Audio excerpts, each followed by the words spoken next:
Shalom, Israel, shalom, shalom. This is Awari and this is my channel, Rise of Israel. First and foremost, I'd like to give all honor and glory unto the Most High God, who many of you may know as, simply God or Jehovah or Yahweh. Many people call him Hashem, but his true name in the ancient Paleo Hebrew is Yahweh, right? That is the name of the Most High God, and I do so in the name of, in other words, Ba Hashem, of who the world will call Jesus Christ, Jesus Cristo. Many people call him Jesus Cristo. Many people call him Yeshua, or Joshua. Some people call him Yahshua, but his true name is Yahweh Shai in ancient Paleo Hebrew. So I give all honor and glory, Kol Halal, Bahashim Mashiach, Wamalak Yahweh Shai.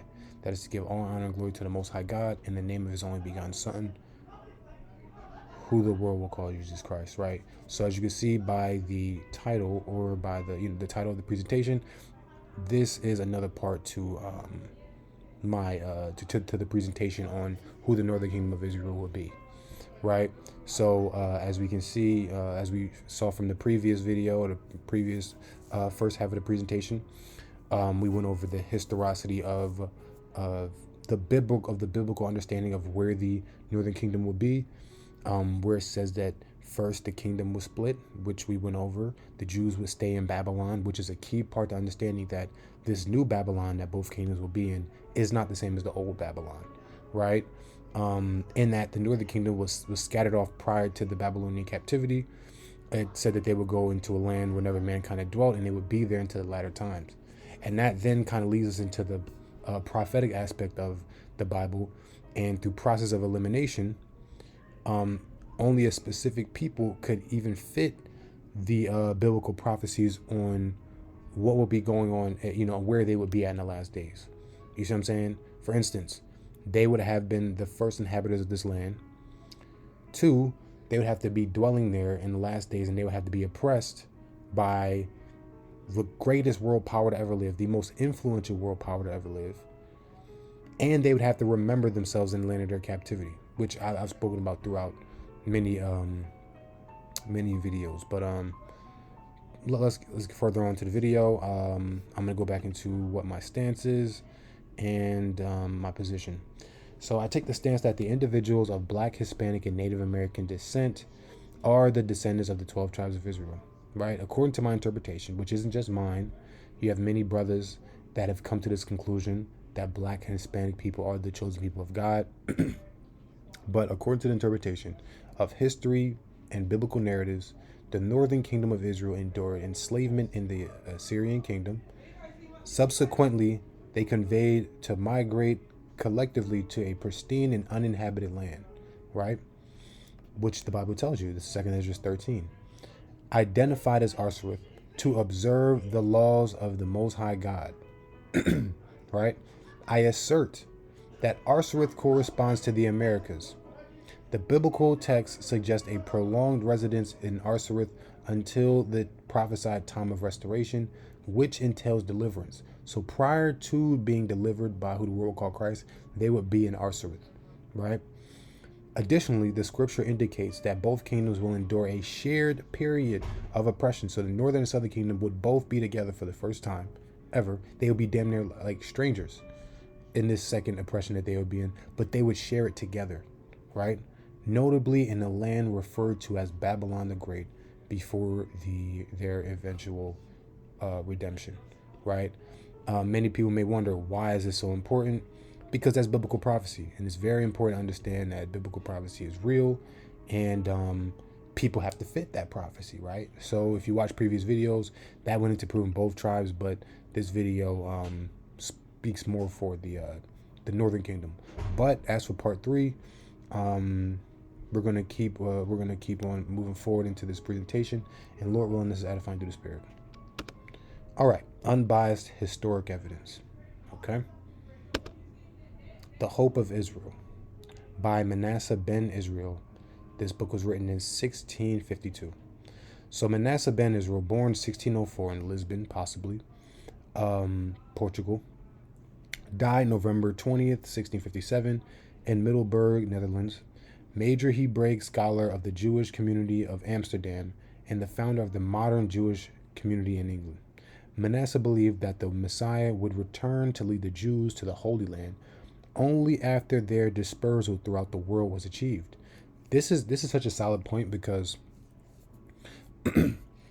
Paul talks about how there must be a falling away in 2 Thessalonians, right? There had to be a falling away first, meaning the Israelites had to fall away, had to be scattered into all nations, pertaining to prophecies like in Luke chapter 21 and 24, and scriptures like Ezekiel 11 and 15, where it says that not only will the will the northern kingdom be scattered into all nations, but so will the southern kingdom, right? So he's very much right in this aspect. Manasseh believed that the Messiah would return to lead the Jews to the Holy Land only after the dispersal throughout the world was achieved. He considered immigrating to Brazil in 1640 and reported the alleged discovery in South America of the 10 lost tribes of Israel in Esperança de Israel, which is Hope of Israel, which is the name of this title of the book. And this is what he says.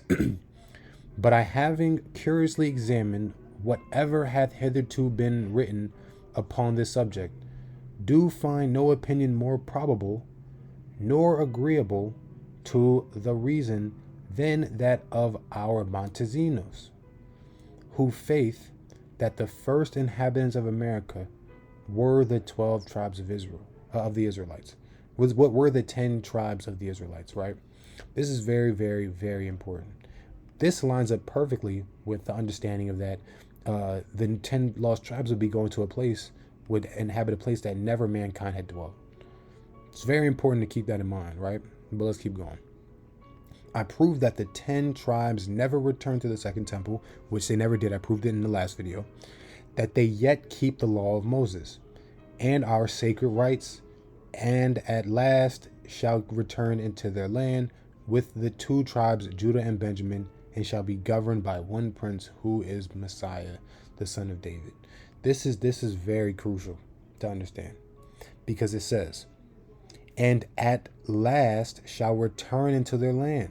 So when the 10 lost tribes get brought back into their land, who does it say they're going to return with? With the 2 tribes, Judah and Benjamin, and of course Levi. He's telling you, according to his understanding, which is accurate, pretty accurate, that the 10 lost tribes will be returning together with the other tribes of Israel, the southern kingdom. Something to keep in mind. The hope of Israel. Let's keep going. I do like of, in part, the opinion of the Spaniards who dwell in the Indies, who by my common consent do affirm that the Indians come from the 10 tribes. Mind you, this book was written in the 1600s. This man was born in the early 1600s, right? What agenda would they be trying to push? They enslaved these people. Why would you call them the chosen people of God? Let's keep going. And truly, they are not altogether mistaken, because in my opinion, they were the first planter of the Indies, as also other people of the East Indies came by the strait which is between India and the kingdom of Anian. But that people, according to our Montesinos, made war upon these inhabitants, the Israelites, whom they forced up unto the mountains and the inland of countries, as formerly the Britons were driven by the Saxons and Wales. Right? This is section 3. Let's see what it says. The first ground of that opinion is taken from 2 Esdras 13 and 40. This right here, 2 Esdras 13 and 40, is a primary chapter, let alone verse, that the northern kingdom would have to be the Hispanics. When you look at the historicity of said prophecies and where 2 Esdras chapter 13 lies, it lies in a time where they would be redeemed from an oppression. They would be redeemed from a certain land, right? That helps line biblical prophecy up, because it tells you that they will be oppressed in the last days, and then the peaceable multitude will come. You see what I'm saying? But let's keep going. Which we quote as ancient, though it be apocryphal, where it said that the 10 tribes which Salmanessar carried captive in the reign of Hosea beyond Euphrates determined to go into countries far remote, in which none dwelt, whereby they might the better preserve their law. And as they passed over some branches of the Euphrates, God wrought miracles, stopping the course of the flood till they had passed over. And that country is called Arsareth, from whence we may gather that the 10 tribes went to New Spain and Peru. What is New Spain? It is South America. And Peru, and possessed these two kingdoms till then without inhabitants. Genebardus quoting Esdras concerning that wandering of the 10 tribes. The relation of Antonio Montesinos. So who is this Montesinos that he talks of? Right? Let's see. Montesinos, Antonio de Aaron Levy, 1650. Okay, let's go. Murano traveler on a trip to South America during the 1640s. Montesinos discovered a group of natives in Ecuador who could recite the Shema and were acquainted with other Jewish rituals. He brought the news to Amsterdam 1644, and the congregational authorities, Manasseh ben Israel among them, had him repeat his account under oath. So what we see actual first-hand account of someone running into a people group and being able and being baffled by them, by the people understanding the Shema. You see what I'm saying? They understand how to say, "Hear, O Israel, the Lord your God is one God, Lord." And he's shocked when he hears that, and he goes, back to Amsterdam. And although this is an Edomite, more than likely, who knows if he's telling the truth? They had him repeat what he said under oath, right? So let's keep going. Let's see the story. This is the story that he's telling. This is his travels with a native Indian traveler, and he's taking them over, and they end up running into other native Indians, which this is where he has his encounter. They, being thus encountered, traveled the whole week unto the Sabbath day, on which day they resting.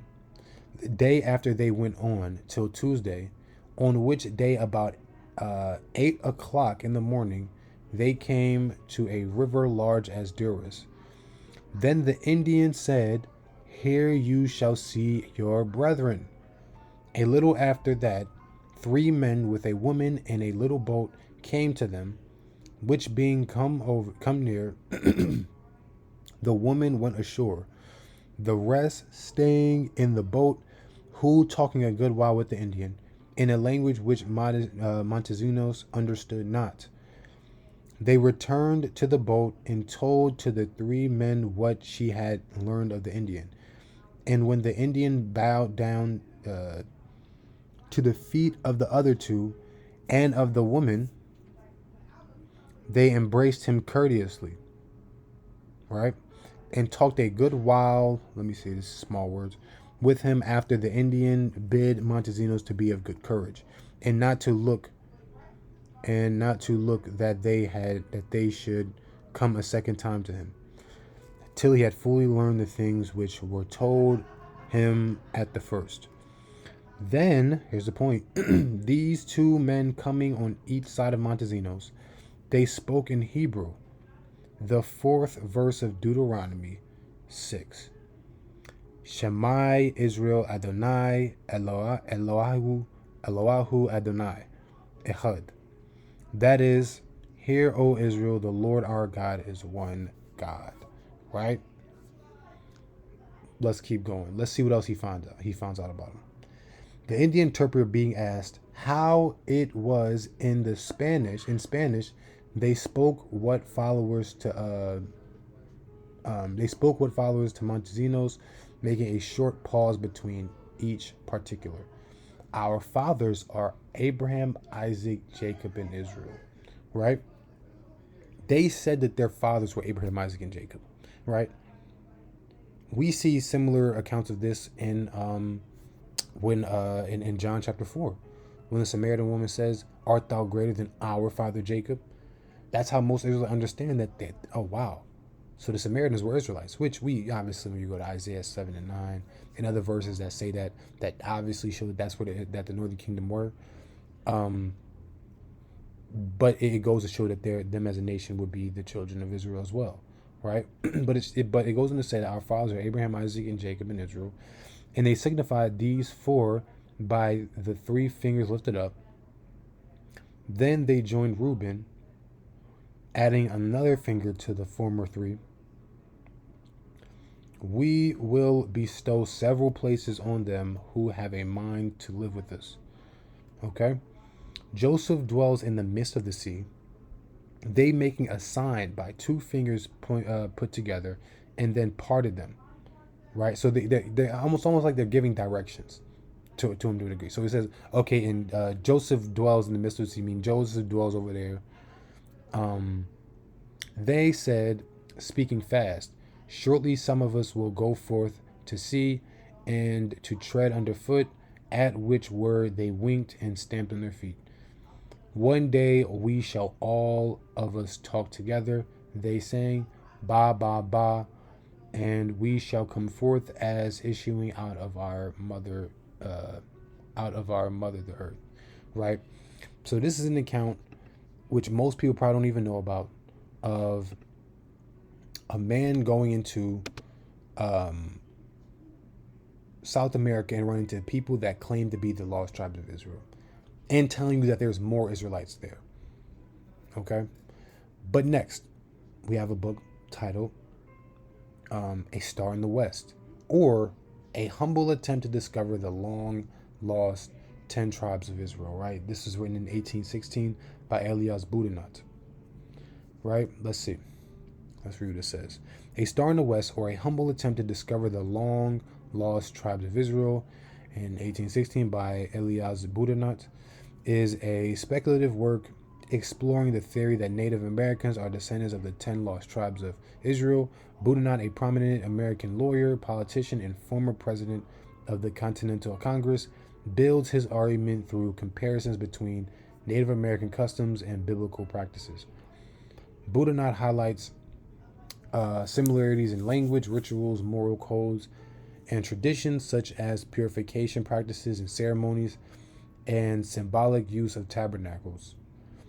He speculates that native oral histories and migration patterns could align with the Israelites' dispersion after the Assyrian conquest in 1722 BC. All right, so he speculates that the native or the oral histories and migration patterns could align with the Israelites that were dispersed in 722 BC. Right, while the book reflects its times fascinating with biblical ethnology, it lacks scientific evidence and relies heavily on anecdotal observations and conjecture. So let's keep going. A Star in the West continued. Right? Let me make sure we Salakia. Okay, cool. The use of Hebrew characters. This is what he writes is page 49 in A Star in the West, and it says, lacked, which is a man, in his description of South America, as well as Escarbotus, assures us that he often heard the South Americans repeat the word hallelujah. And Malvenda says that the natives of Saint Michael had tombstones with several ancient Hebrew characters upon them, as why is God gone away and he is dead, God knows. This is page 249, and it tells you that the people of the land, not only did they speak Hebrew, but they also wrote in Hebrew, which is very important, and we'll get into that, right? He speaks about this name of supreme deity. I'm right here. It says, they use many plain religious emblems of the divine name as, this is what the native Indians called the Most High. This is what they called the Most High. Yo, Hiwa, Yah, and El. And these are the roots of the prodigious number of words through their various dialects. So they call the supreme deity not Yahweh. They call him Yohiwa, right?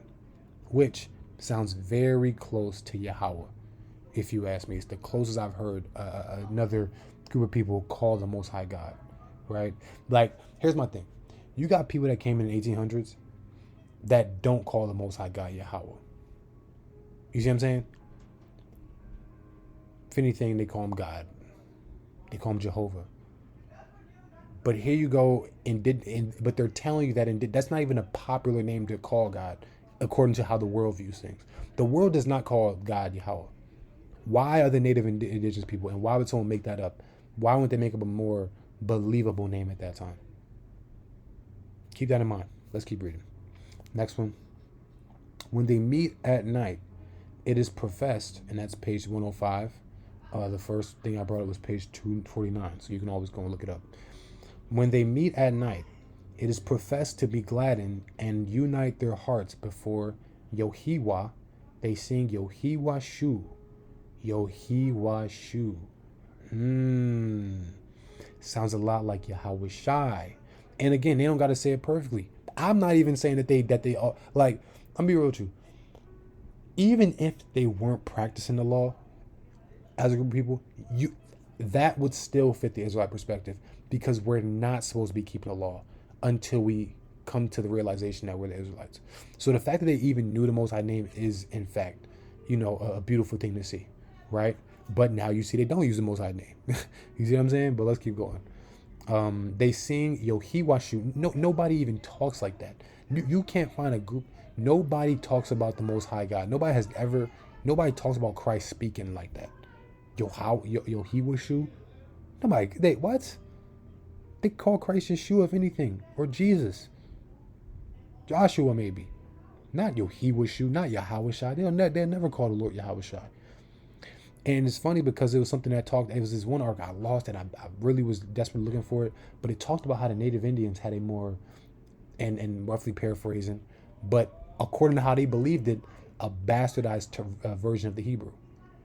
Meaning it wasn't according to the standard of how modern Hebraic scholars viewed it. But they say the same things about the Israelites. You see what I'm saying?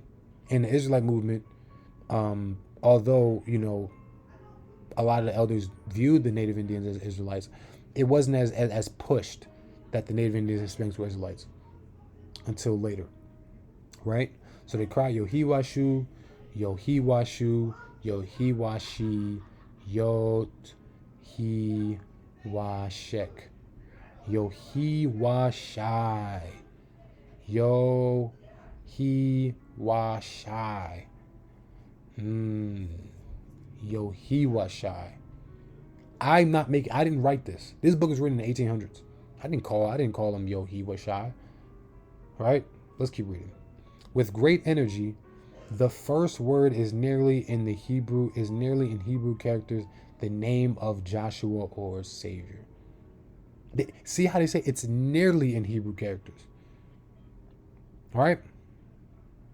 This is how they viewed the native Indians speaking Hebrew. Let's keep pushing them. And if you can't see, Salakia. But I can just read it, right? And it says you have English, Chaldee, Creeks, and the Mohegan, and then you have the Hebrew, right? Look at that. This is for the Creeks. These are native Indians, right? You have the English, Jehovah. You have the Chaldee, if I'm not mistaken, that's what it says. Or the Cherubim, my mistake. And it has Johanna. And then you have the Creeks, Yahweh, and in the Hebrew, Jehovah. Right? For woman, right? Or for man, you have Ish. For the Creeks, you have Ishte and Ish and man. But Ish, Ishte, it's the same thing, right? These are the similarities that they see with the native Indians and the children of Israel, right? You have hallelujah over here. Look, hallelujah. Hallelujah or halalwa, right? We call it halalya, right? Let's see what else we got. You have Canaan. You have Kenai. You know what I'm saying? Eve. You have Awa. They have wife. Eve or Ewe, right? In the Hebrew. So they all very much, even for Abba, same thing. They very much have very similar dialects to the Paleo Hebrew. And again, we'll get more into that as we move forward in the presentation. The separation of Indian women, right? This is another part. This is a ritualistic aspect of their similarities, which there were a lot more. But I wanted to make this this video digestible and didn't want to put too much stuff in it. But if you read the book, it goes into just so much stuff in regards to their feast days, a lot of things that they had that might have resembled, other parts of the Bible, like Passover, things like that. But let's keep pushing. It says the last remarkable fact to be mentioned is the constant practice of the Indian nations in the separation of their women. On certain occasions, the southern Indians oblige their women in their lunar retreats to build small huts at a considerable distance from their dwelling houses, as they imagine to be sufficient, where they are obliged to stay, and at the risk of their lives.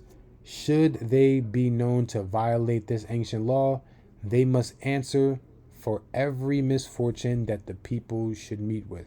So if they don't listen, according to how his account of how it was when he met him, if the women don't follow the ancient law, they have to answer for whatever misfortunes that the people should meet with. So this goes to show that this people understood the generational and national curses that will fall upon them, the misfortunes, right? Misfortune is another word for curse. Let me show you this real quick. Salakia. Bear with me. This is Deuteronomy 28, and it may say misfortunes. Bear with me if it doesn't. Okay, it says evil things. Salakia. But in other translations, it'll say misfortunes. Other translations, I think in the NLT, it says misfortunes. But pretty much misfortunes, curse, things like that, right? But let's keep going. Among the Indians on the northwest of Ohio, the conduct of the women seems perfectly agreeable, as far as circumstances will permit, to the law of Moses, meaning they're very much agreeable to the law of Moses, meaning they fit it very well. A young woman at the first change in her circumstances immediately separates herself from the rest, right?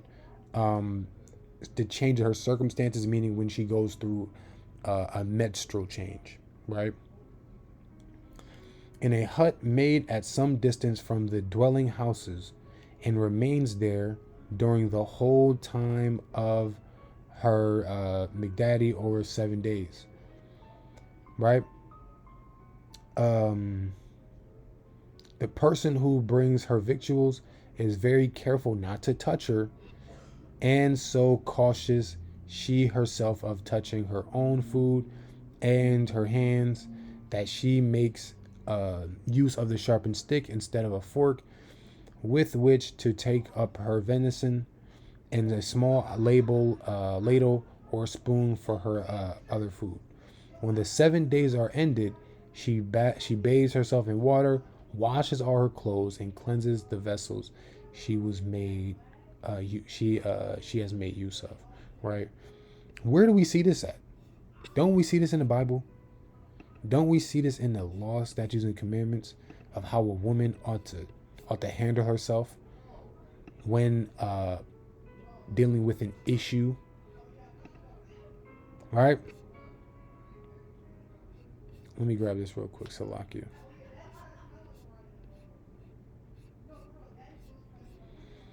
Saying to them, when any man hath a running issue, let's see, toucheth Salakia, bear with me.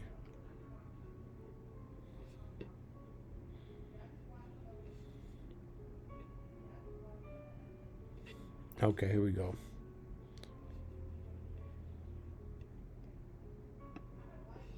Let's see this.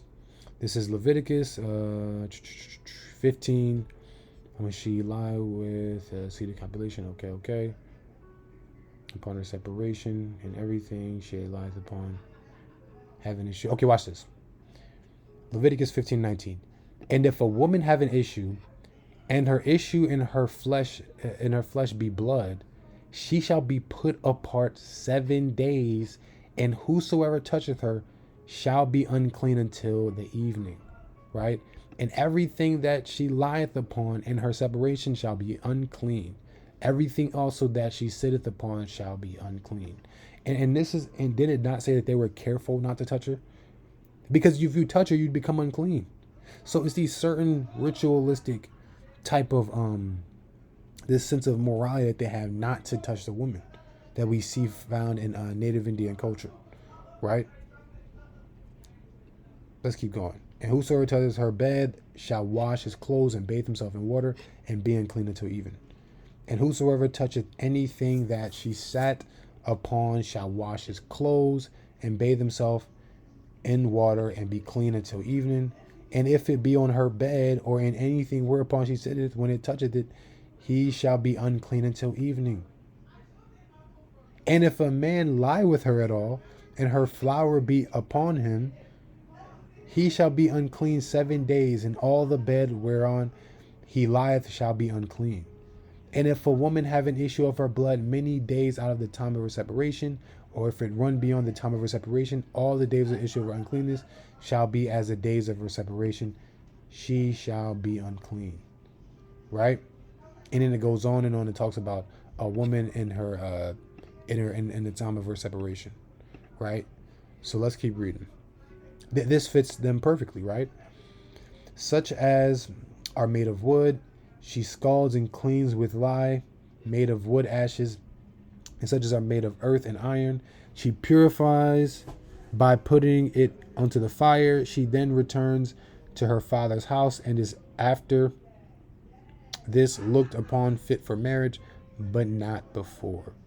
A Muskogee woman delivered a child, is separated in the manner of 3 moons, 84 days, right? Cross Week sung, the once Indian town in New Jersey signifies the house of separation, right? And that's exactly what it that's what it looks like. You see what I'm saying? That's what it looked like. It fits very much. It's very much fitting of a woman that is separated from child, right? Let's see what else.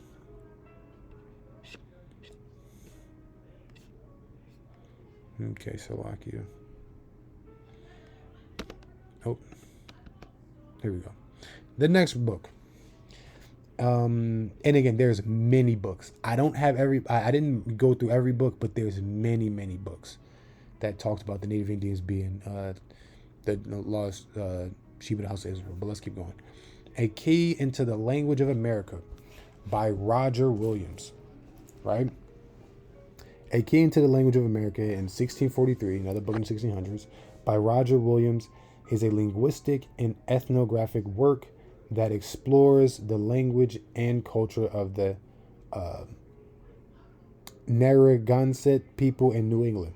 Williams documented their customs and practices with the goal of fostering understanding and peaceful coexistence between the Native Americans and English settlers. In his observations, Williams noted some parallels between the Native American practices and Jewish traditions. He remarked on their avoidance of pork, which he compared to Jewish dietary laws, their customs of widows marrying their deceased husband's brother.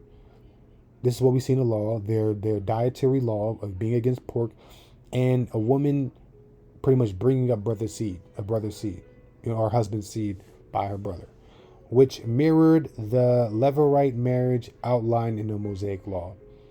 In their system of retributive justice, which resembled the biblical principle of an eye for an eye, Williams also noted elements of their spiritual beliefs, that he interpreted as having similarities to monotheism or moral codes found in Judaism.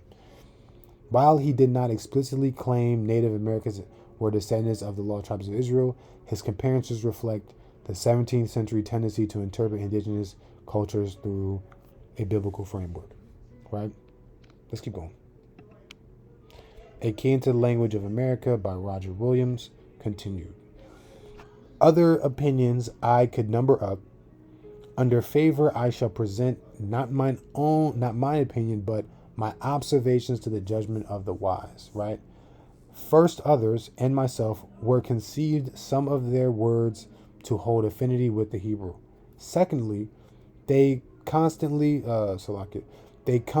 anointed their heads as the Jews did. Thirdly, they gave dowries for their wives as the Jews did. Fourthly, in which I have not so observed amongst other nations as amongst the Jews, and these, they constantly separate their women during the time of their monthly sickness in a little house alone by themselves 4 and 5 days, and hold it in the irregular thing of either father or husband or any male to come near them. Therefore, all the English, and that's that point. Here's another page 104. That was page 20. It says is therefore of all the English cattle, the swine also, because of their filthy disposition, are most hateful to all natives, and they call them filthy cutthroats. It's funny, right? But here we go through 3 books, right? If let any matter be established by the mouth of 2 or 3 witnesses. Here we go. We got 3 witnesses right here. But you've got many other. I'm talking about, like, there's so many other books that talk about it. There's so many other books, so many other people that brought up the Native Indians being Israelites. It's literally a flood of information. Like, it's unbelievable, right? But let's keep going. Part 4, right? Let's go in to see what we see in part 4. Was the Hebrew language in ancient America? An interview with Brian Stubbs, right? And this is pretty much just a basic interview on a linguist that wanted to pretty much see if the Uto-Aztecan people, the Nahuatl people, are the or do fit Hebraic, the Hebraic grammar or understanding of words and things like that. And he's very unbiased. You know, he doesn't believe that they're Hebrew Israelites. He doesn't really stand to that belief, but he speaks on it from a scholastic perspective. So let's see what he says. So, was there Hebrew language in ancient America? An interview with Brian Stubbs. And in the interview titled, "Was there Hebrew language?" Blah, blah, blah. Linguist Brian Stubbs discusses his research into the potential connections between Semitic languages such as Hebrew and Uto-Aztecan language family found in Mesoamerica. Right? BYU Scholars Archive, some key points from the interview. The background: Stubbs, with expertise in both Near Eastern languages and Uto-Aztecan, identifies similarities between these language families, evidence of connections. He presents evidence include consistent and correspondences, morphological parallels, and substantial lexicon of up to 1,000 words that exhibit these similarities. Right, 1,000 words that exhibit these similarities. It's crazy, right? But let's keep going. Methodology. Stubbs emphasizes the use of standard comparative linguistic methods to establish these connections, ensuring that the parallels are systematic and not coincidental. Implications. While the findings are tentative, they suggest a historical link between Semitic languages and Uto-Aztecan, potentially indicating ancient transoceanic contact or migration. This research contributes to the ongoing discussion about the origins and development of languages in the Americas and their possible connections to Old World languages, right? And that's all. He doesn't even say that they're the chosen people of God. He doesn't say anything. He just says he sees how Native Indians could possibly be a part of the Old World, right? But let's keep going. Continue. From a lexical point of view, what is the best evidence you have found for Semitic influence on the Uto-Aztecan? Right? The following words pairs are simple or a sample. An asterisk signifies a hypothetical form in the parent language or a form that has been linguistically reconstructed from forms in the descendants' languages. The meanings are clearly the same or near to it, while the sounds are recognizably similar and appear in the same order. However, the real strength of this case is not in the handful of words, but in the fact that perhaps 1,000 comparable similarities have been identified. Wow. In accordance with phonological rules, not easily explained in a short article for general audiences.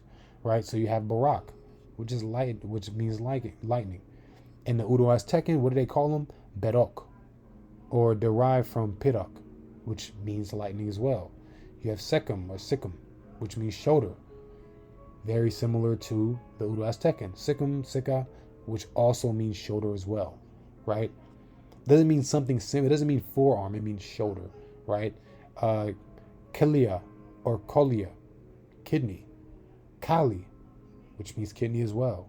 You see what I'm saying? You have Mayam, Meme, Mayim, and in there you have Meme T, which means ocean. So Mayim, Meme means water, Meme T means ocean, right?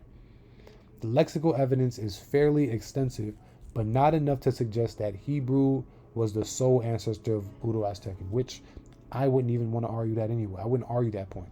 I don't think that they came to America speaking in pure Hebrew. I don't know how long they were in the Assyrian captivity for. You see what I'm saying? Do you think they just migrated straight to the Americas? Could they have ran into other civilizations? Absolutely. Could people have came along the way and polluted the language, polluted the Hebrew? Of course. Was the Northern Kingdom already in idolatry prior to being kicked out of the land? Of course they were. So were they already probably speaking the Hebrew, the Paleo Hebrew perfectly? Probably not. There's many occasions in the Bible where, matter of fact, I'll grab this real quick, Salakia, where the Northern Kingdom weren't even saying the, they didn't even say the, they didn't even say the name of the Lord correctly, right? Let's see. This was early on. This is prior to any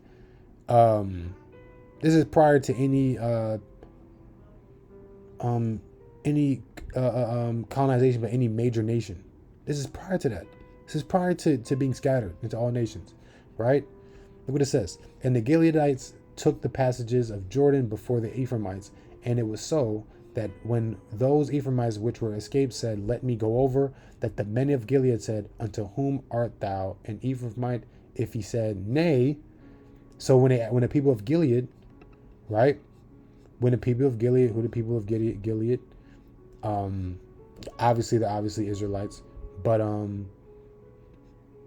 okay, yeah, of the tribe of Manasseh. That's what it was.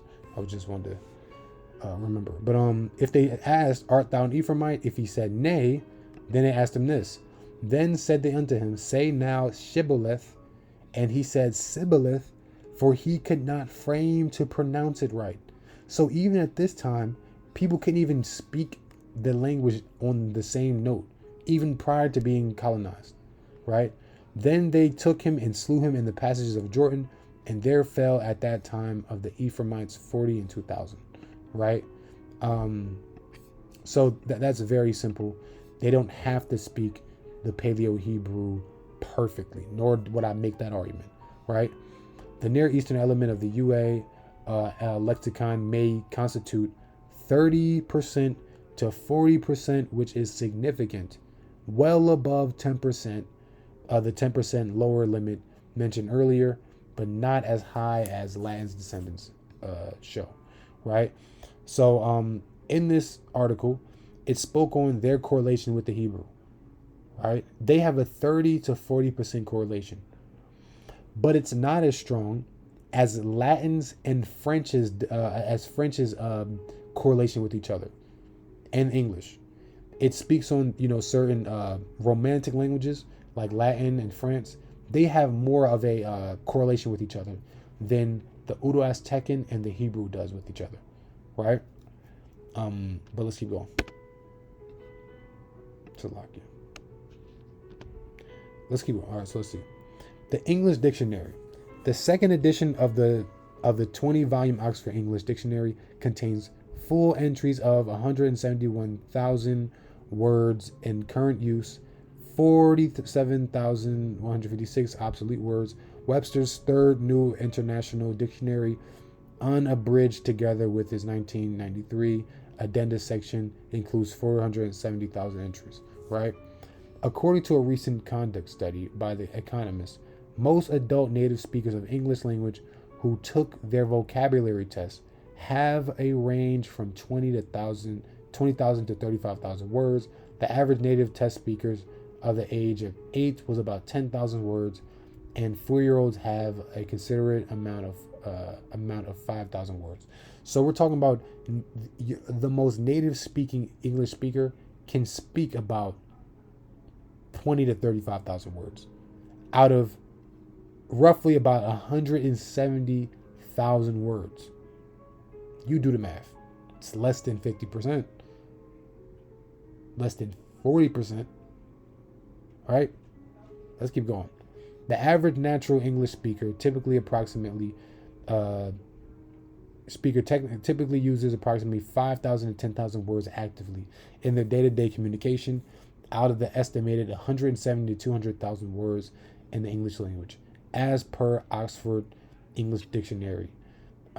This presents about 3 to 6% of the entire vocabulary of English. That's crazy, right? Meaning your average English speaker speaks about 3 to 6% of the entire language every day. Every day. They speak 3%. You see what I'm saying? But here you are, you have the Uto-Aztecan that correlates 30 to 40% of its words with the ancient Hebrew, right? Let's keep going. Breakdown of usage. Active vocabulary. There are words that a person uses regularly in speaking and writing. A well-educated native English person may actively use 10 to 20,000 words over their lifetime. Passive vocabulary. There are words a person understands when they hear or read them, but doesn't use them regularly. This could expand the total known vocabulary to around 30 to 40,000 for an average speaker. Core vocabulary. Everyday communication relies heavily on a core set of 2,000 to 3,000 words, which account for about 90% of spoken and written material. Let's keep going. Continue. What confirmation do you have of a Uto-Aztecan Semitic tie from patterns or grammar and word formation in the two families? This is what he says. First of all, Semitic grammar and UA grammar are very different from each other. Certain grammatical structures in Semitic are usually found as fossilized or frozen artifacts in UA.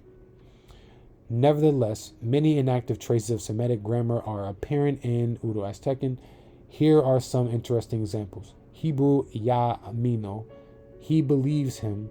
It has 3 morphemes that align perfectly with Ue Yawamino, to believe him, it, which also accords with the sound corresponding in Hebrew Aleph, becomes U-A W, and Hebrew Makti, grinding stone, and Kitel, grind, imperfect, and Katai, if I'm saying this wrong, bear with me, which means to grind, perfect, align with Ua Ma Ta, which means grinding stone, thus grind.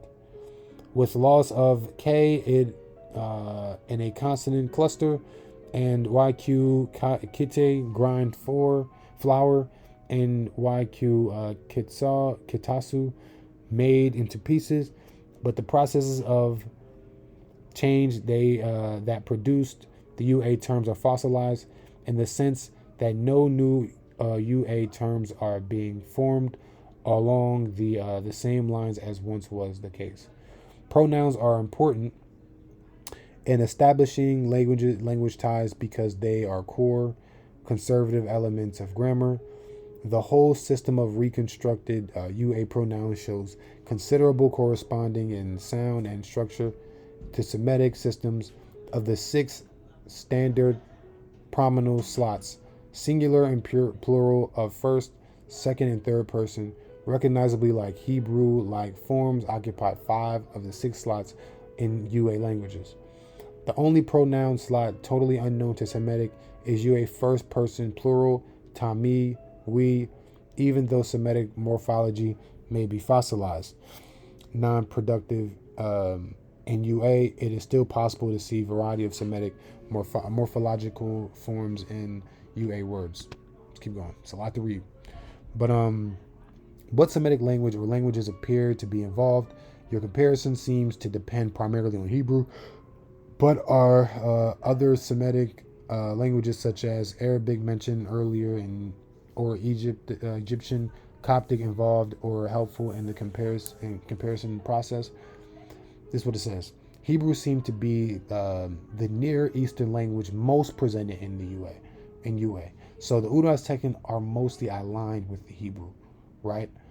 But the longer I look, the more parallels I find to Arabic and Egyptian, which makes phenomenal sense, right? But I also realize that our knowledge of Hebrew is partial. The Hebrew Old Testament is the primary source of ancient Hebrew, and while it seems to be a big book, it yields only a limited sample of the ancient Hebrew language. Great point.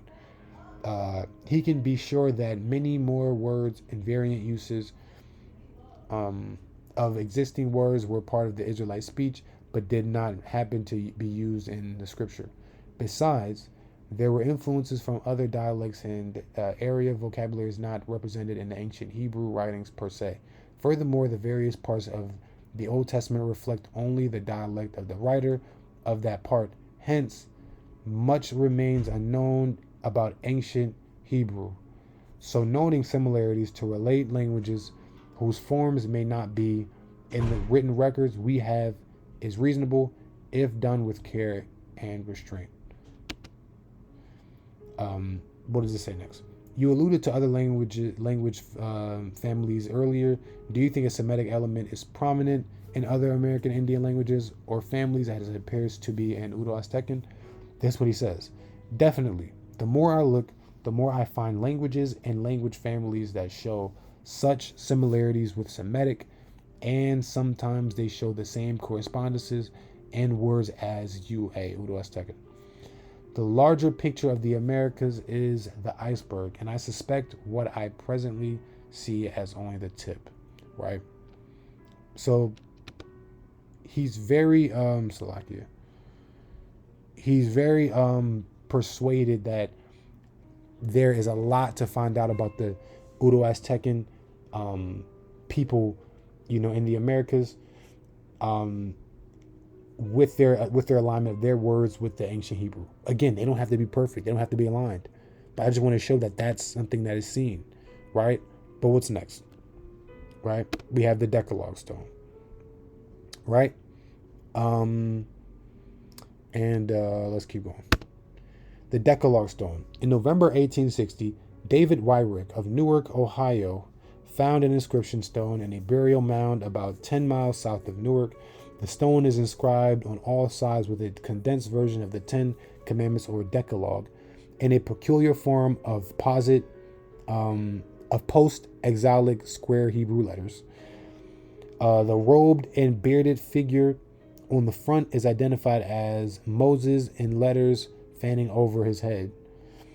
The inscription is carved into a fine-grained black stone that only appears to be brown in the accompanying exposed color pictograph. So it's really a black stone, but it looks like a brown stone, right?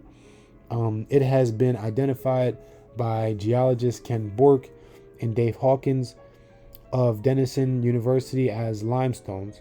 A fossil crinoid stem is visible on the surface, and the stone reacts strongly to HCl. It is definitely not black alabaster or gypsum as previously reported here. According to James L. Murphy of Ohio State University. Large white crinoid stems are common in the Upper Mercer and Boggs limestone units in Muskegon, Colorado, and elsewhere. These limestones are often very dark gray to black in color. You can find such rock at the forks of Muskingum and Zanesville throughout the Upper Mercer limestones, though the Upper Mercer limestones do not outcrop much further, much further up the Licking.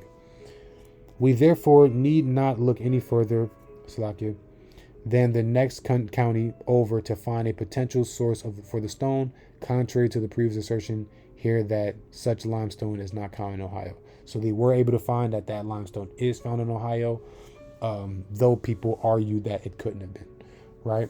The Decalogue stone inscription begins at the non-alphabetic symbol at the top, right here, of the front, runs down the left side, of the front around every available space on the back and sides, and then back up to the right side of the front to end where it begins, as though it were to be read repetitively.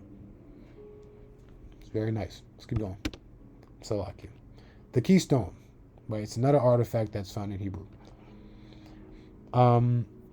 Several months earlier, in June 1860, several months earlier than our previous slide, it says several months earlier in June 1860, Weyrich had found an additional stone also inscribed in Hebrew letters. This stone shown above is popularly known as the keystone because of its general shape.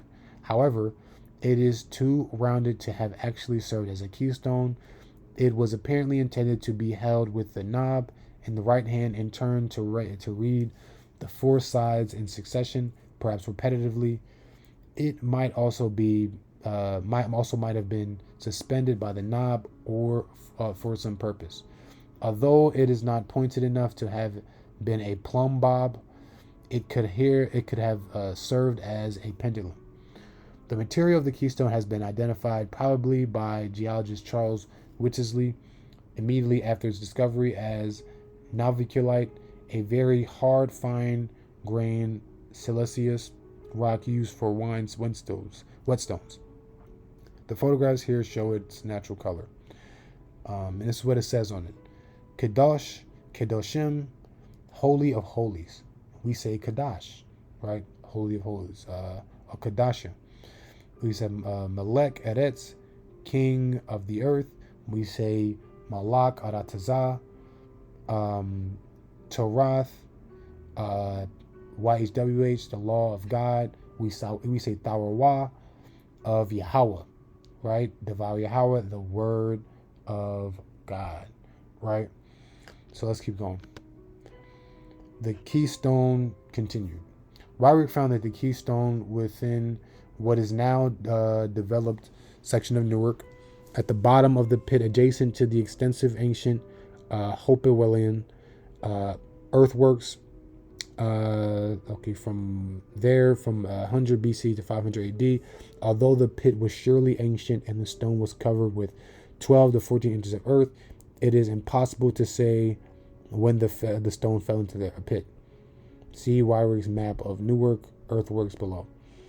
It is therefore not inconceivable that the keystone is genuine, but somehow modern. The letters in the keystone are nearly standard Hebrew, rather than the very peculiar alphabet of the Decalogue stone, right? Again, remember I told you, they call that ancient Hebrew, they call it a bastardized version of Hebrew, but here it calls it a peculiar alphabet of the Decalogue stone, right? These letters were already developed at the time of the Dead Sea Scrolls, 200 to 100 BC, and are so broadly consistent with any time frame from the Hopewellian era to the present. For the past 1,000 years or so, Hebrew was most commonly written with the vowel points and consonant points that are missing in both the Decalogue and Keystone, right? The absence of the points is therefore suggested, but not conclusive, of an earlier date. So they're saying because it's not, they don't have the the vowel points and the consonant points, a person would think this is from an older version of the Hebrew, right? And not a more modern version, right? Those little accent marks. Let's keep rolling. Right, reading. Note that in the keystone inscription, Melech Eretz, the Aleph and the Mem have been stretched so as to make the text fit the available space, such as dilation does occasionally appear in Hebrew manuscripts of the first millennium AD. Birnbaum, The Hebrew Scripts, Volume 1, page 173 and 174, notes that we do not know when dilation originated. It is absent in the manuscripts from Qumran. The earliest specimens in this book are middle of the 7th century AD. Thus, we might tentatively suggest that the second half of the 6th century or the first half of the 7th century as the possible period when dilation first began to be employed. Dilation would not have appeared in the printed sources 19th century Ohioans would primarily have had access to. The Hebrew letter shin is most commonly made with a V-shaped bottom. The less common flat bottom form that appears in the first side of the keystone may provide some clue as to its origin. The exact wording of the four scriptures may provide additional clues.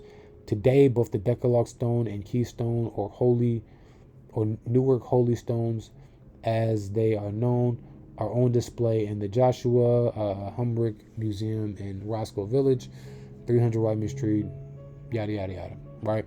You can call it, text it, try to get one if you want to. The Bat Creek Stone.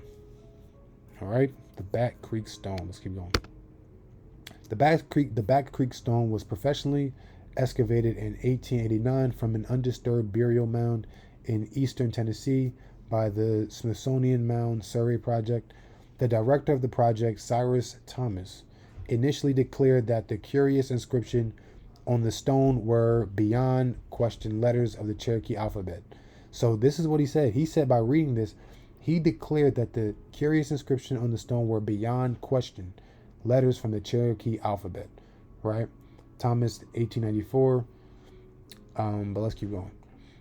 In the 1960s, Henriette Mertz and Corey Ayub both noticed that the inscription, when inverted from Thomas's orientation to that of the above photograph, that's this right here, instead appeared to be ancient Semitic. The late Semitic language scholar Cyrus Gordon confirmed that it is Semitic and specifically Paleo-Hebrew of approximately the 1st or 2nd century AD. According to him, the 5 letters to be left to the left of the common shape word divider read from the right to the left, LYHWD, or Judea. So let me read that again. According to him, the 5 letters to the left of the comma-shaped word divider, this right here, to the left of it, all right, if I'm not mistaken, it says right to left, LYWD, or Judea. He noted that the broken letter on the far left is consistent with mem, in which case the word would instead read LYHWD-M, or for the Judeans. So, I mean, these are the scholars that point to this, right? But let's keep going. The Bat Creek Stone continuation.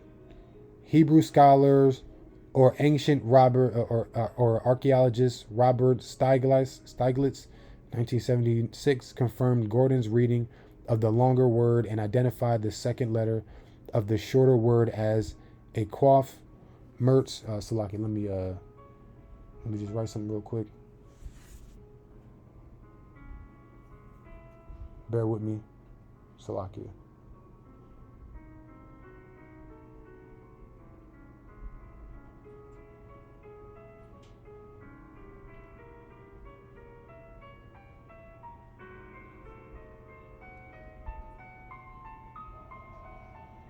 Salakia, bear with me. Just gotta get something real quick.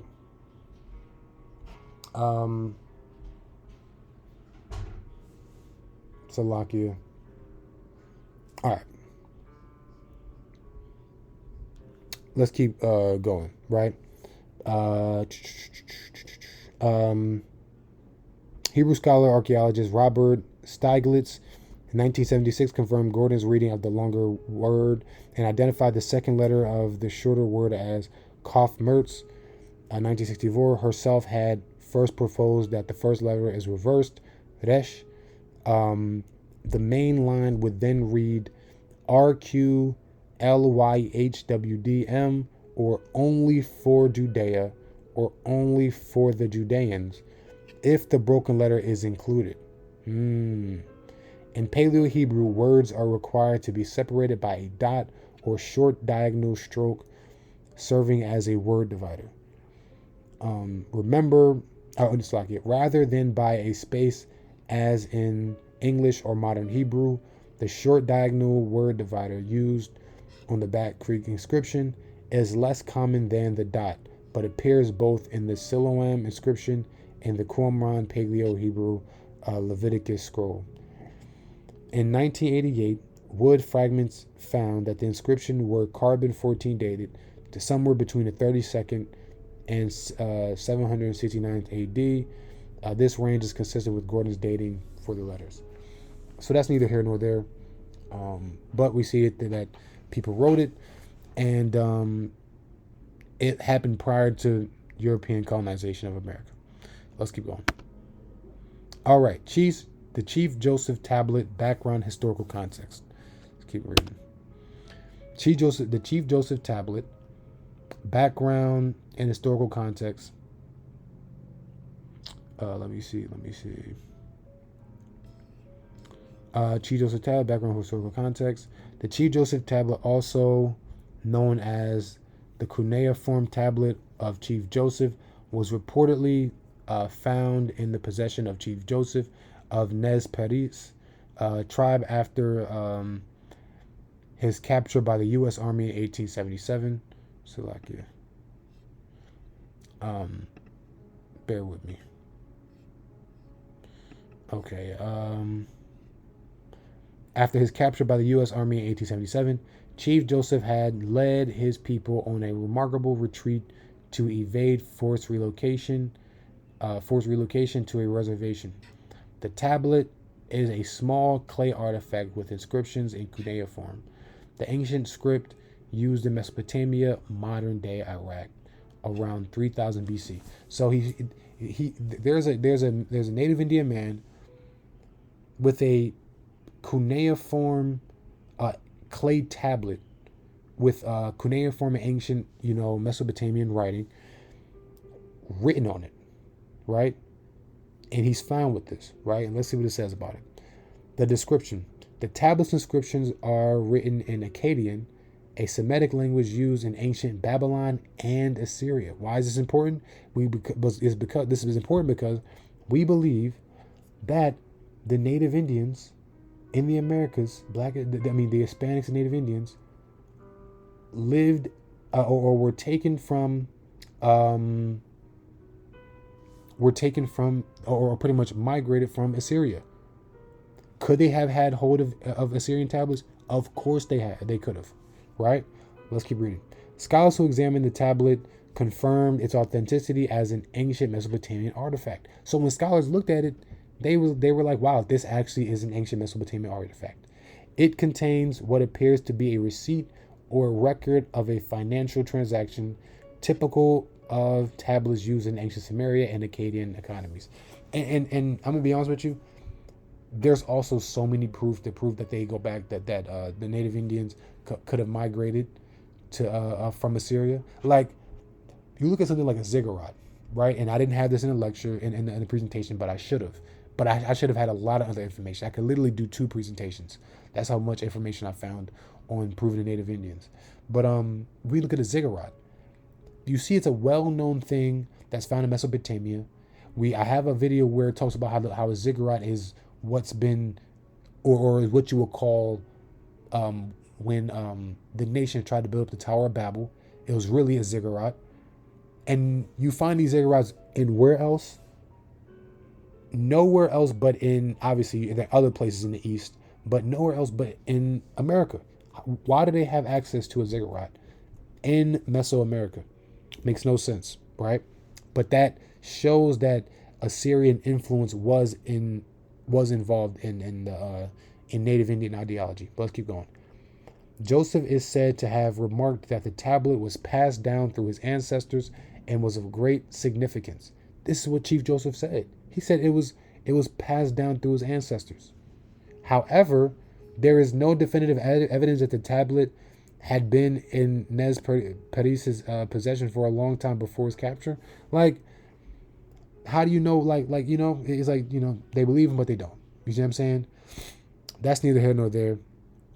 That's pretty much the end of the presentation, though, everybody. Lord willing, this is an edifying video through the Spirit. Again, understand that it biblical prophecy says that the 10 tribes would be in Babylon the Great, would be in the land of their captivity.